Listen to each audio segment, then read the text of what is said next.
CM వెళ్తారు, మంత్రులు కలుగుతున్నారు, అదాని పెట్టుబడులు పెట్టమని అంటున్నారు. ఇక్కడ ఏర్పాటు చేయబోయే స్కిల్ యూనివర్సిటీకి కూడా 100 కోట్లు ఆయన అదాని విరాళం ఇచ్చింది. చేయకూడదు. రేవంత్ అన్న గారికి as a colleague I'm suggesting Adani గారిని బ్లాక్ లిస్ట్ చేస్తే ప్రజలు హర్షిస్తారన్నది మా ఒపీనియన్.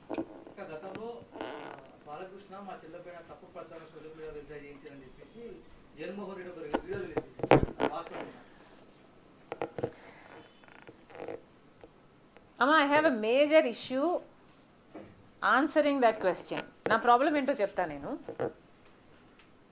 మేము ప్రజా సమస్య మీద ఒక పోరాటం చేస్తాం, లేదా ఒక ప్రెస్ మీట్ పెడతాం. అదే పనిగా మేము ప్రెస్ మీట్ పెట్టి ఇంత స్టడీ చేసి దీని మీద ఇంత కష్టపడి ఇంత మాట్లాడతాం. తీరా మీరేమో అంత సబ్జెక్ట్ అయిపోయాక ఇలాంటిది ఏదో ఒక ప్రశ్న అడుగుతారు. యా, సో ఇదంతా మర్చిపోతారు. మీరు హైలైట్ చేసే ఏకైక విషయం ఏమిటి అంటే నేను జగన్మోహన్ రెడ్డి గారి మీద ఏం చెప్పాను, నేను జగన్మోహన్ రెడ్డి గారిని ఖండించాను. ఇదొక్కటే ఎక్కడి న్యాయం అని అడుగుతున్నాం.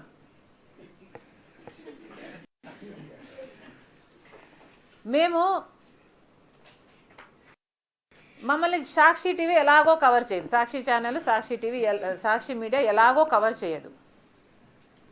మిగతా మీడియా అంతా మేము జగన్మోహన్ రెడ్డి గారికి వ్యతిరేకంగా మాట్లాడితే ఆ బిట్ మాత్రమే కవర్ చేస్తారు.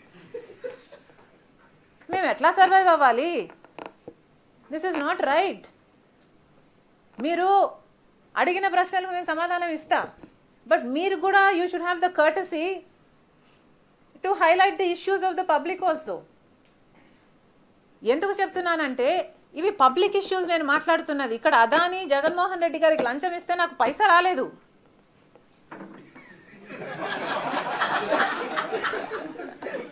నాకు రావాలని నేను అంటలేదు, నాకు సంబంధం లేదని చెప్తున్నా. ఈరోజు వాస్తవానికి నేను జగన్మోహన్ రెడ్డి గారి గురించి ఇలా మాట్లాడకపోతే, ఆయన అవినీతి ఎత్తి చూపకపోతే, ఆయనకు వ్యతిరేకంగా మాట్లాడకపోతే నా ఆస్తి నాకు ఇచ్చేస్తానంటున్నారు. నిజానికి నాకు మాట్లాడకపోతేనే లాభం, కానీ మాట్లాడడం నా బాధ్యత. నేను కాంగ్రెస్ పార్టీ అధ్యక్షురాలిని, ఇది నా విధి. మాట్లాడడం నా బాధ్యత కాబట్టి పని కట్టుకొని ఇప్పుడు ప్రభుత్వానికి వ్యతిరేకంగా చేస్తాం, కానీ అప్పుడు ప్రభుత్వానికి కూడా జగన్మోహన్ రెడ్డి గారు ఇలాంటి అవినీతి బయటపడినప్పుడు మాట్లాడడం మా విధి. ఇలాంటివి కూడా కొంచెం కవర్ చేయాలి కదా. ఒక్క నిమిషం, ఇది అయిపోయినాక I will come back to that. So దయచేసి please have the courtesy to give us some coverage for the public issues also. Congress party is a national party. Congress party అధికారంలో ఉన్నప్పుడు ఎన్నో అద్భుతమైన పథకాలు చేసిన పార్టీ. ఇప్పుడు అధికారంలో లేనంత మాత్రాన, ఆంధ్ర రాష్ట్రంలో ఇది చిన్నదైనంత మాత్రాన Congress party is not a small party. Congress party is the only party that can save the country today. So దయచేసి మేము చేస్తున్న ప్రజా కార్యక్రమాలకు కూడా కవరేజ్ ఇవ్వండి. ఇక మీరు అడిగిన ప్రశ్న, జగన్మోహన్ రెడ్డి గారు మొన్న నేను బాలకృష్ణ గారి బిల్డింగ్ నుంచి, ఆ ఐపీ అడ్రస్ నుంచి నా మీద తప్పుడు ప్రచారం జరిగింది అని కేసు పెట్టాను, కావాలంటే నా మాటల్లోనే వినండి అని జగన్మోహన్ రెడ్డి గారు చాలా ఎంటర్టైనింగ్గా ఒక వీడియో క్లిప్పుని కూడా అందరికీ చూపించడం జరిగింది. చాలా సంతోషం. కానీ జగన్మోహన్ రెడ్డి గారు, మీకు నిజంగానే చెల్లెల మీద ప్రేమ ఉండుంటే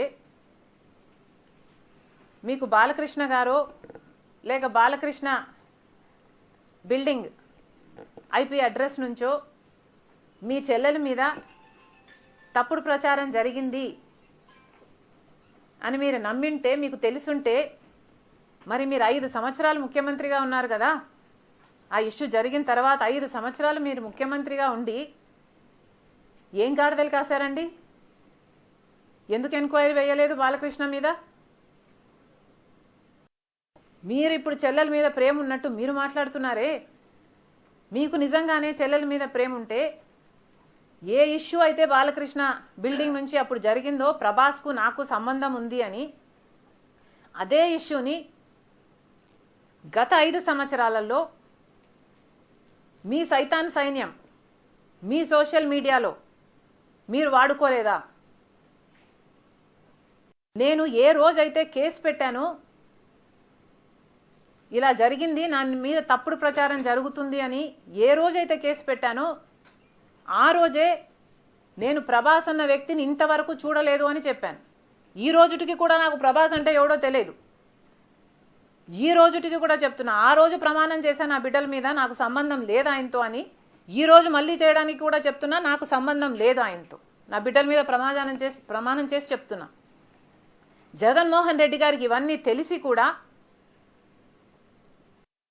నాకు క్యారెక్టర్ లేనట్టు, నాకు ఆయనతో సంబంధం ఉన్నట్టు గత 5 సంవత్సరాలలో మీ సైతాన్ సైన్యం చేత ప్రాపగాండా చేయించలేదా? మీకా చెల్లెల మీద ప్రేమ ఉన్నది, సిగ్గుండాలి కదా.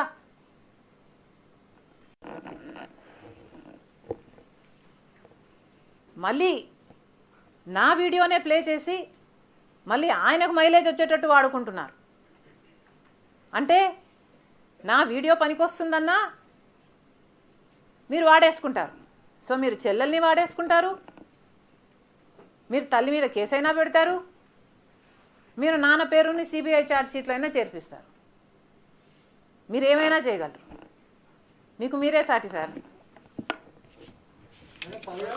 అదాని మీద ఏమో అక్రమం అంటే విచారణ జరగలేదు, అందరూ వాళ్ళ వైపు ఉన్నారంటారు. ఈ అంశం మీద విచారణ జరిపిస్తారు, బ్లాక్ లిస్ట్ పెడతారని కేంద్రం ఎట్లా అనుకుంటున్నారు మీరు?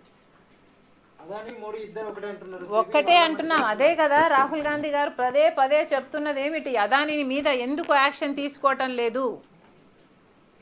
అదాని మోడీ గారి మనిషి కాబట్టే 10 సంవత్సరాలలోనే ఇంత చిటికెలో పైకొచ్చినట్టు వచ్చేసాడు కదా. ఇది అన్యాయం కదా. ఎంక్వైరీ జరగాలి కదా.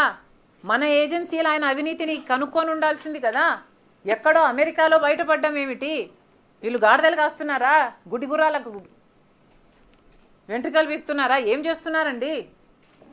ఇప్పుడైనా మేల్కోండి.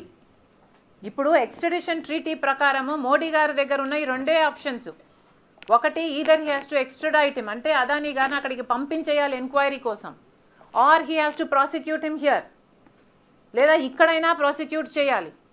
సో మోడీ గారు సమాధానం చెప్పాలి. ఇప్పుడు ఏం చేయబోతున్నారు? ఇంత అవినీతి బయటపడింది. జగన్మోహన్ రెడ్డి గారు మోదీకి దత్తపుత్రుడు. ఏం చేయబోతున్నారు? ఎంక్వైరీలు వేసే దమ్ముందా? మీరు నిజంగానే దేశం కోసం పనిచేసే వాళ్ళ, ప్రజల కోసం పనిచేసే వాళ్ళ? నిరూపించుకోండి.